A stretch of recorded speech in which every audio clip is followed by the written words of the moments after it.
First workout of Colts camp forced indoors by bad weather outside here in Westfield. Frank Reich, head coach of the Colts, spoke to the media after the workout about his expectations, what he needs to see during this training camp, and what they want to get out of it in order to hit the ground running on September 11th in Houston for the opener. Okay, day one of training camp, 2022. Exciting day. A little disappointed we had to come inside. Not as many fans, but it was good to see all the people coming out today inside, kind of giving us the players feel that we feed off that energy. But it was a good day out there today.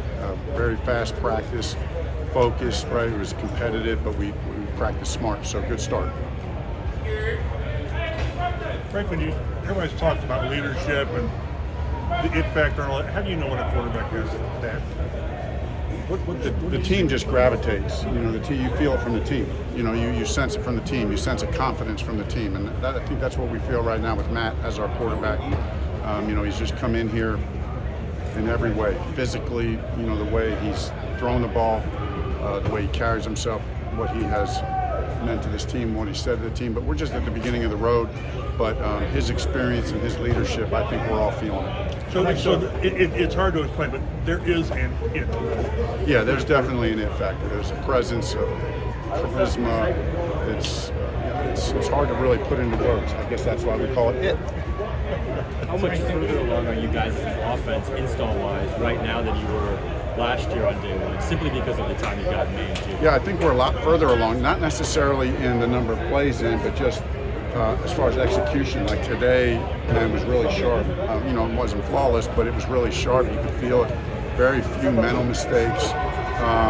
So I think that's really the difference. You know, guys can handle it, but just the level of execution felt was better today than it was really good. Frank, what are you looking for from your wide receivers and tight ends in terms of their development? Yeah, just always looking for consistency, looking for playmaking, you know, looking for being fast and being able to beat and win one-on-one matchups. You know, at the end of the day, when you play the really good defenses, it's going to come down to third down, red zone, one-on-one matchups. And so I know in the zone passing game, we're going to spread it out. Matt's going to make good decisions. He's going to get the ball where it needs to go.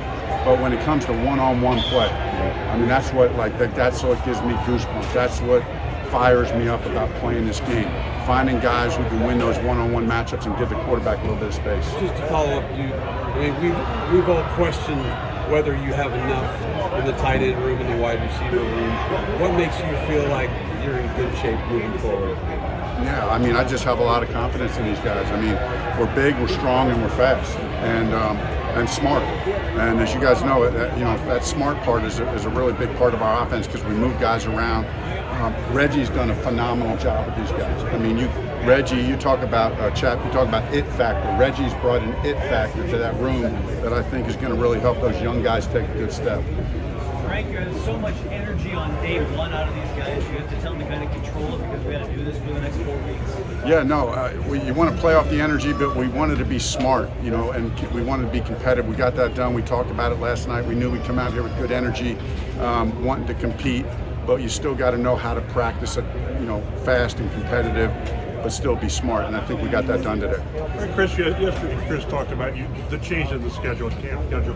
Was that designed with September in mind specifically? Yeah, no, we did. We kind of tweaked the schedule in a way that I think was really smart. You're always looking ways to get better without going into all the details of it. It's not necessarily easier. We still get everything we need to get, but just kind of get the guys a little bit more rest, start a little bit later in the day, let them, you know, just the quality of sleep, right? There's more and more for all of us, but especially for these guys, sleep is important, so let them sleep in a little bit longer and make sure they're getting the amount of rest so that when we practice, we can be at high speed and high functioning and high execution. Frank, what did you see on that play by Nick Cross early on 7-on-7 pick that he had? Yeah, great play by Nick. You know that we were kind of reading it back, and you know, it's sticky coverage, and you know, got a tip ball over the middle. That's what happens. So we got a great play by Nick, and you know, making a good first impression. Does it surprise you to see Julian Blackman out here so soon after the injury he had? And is there anything you guys have to look out for just to make sure he doesn't go too far? No, it's a real credit to Julian, you know, how hard he's worked to get back, but not a surprise.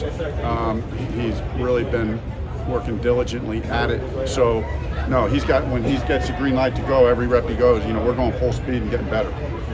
What's the thing that you've been most surprised at with Matt as a technician?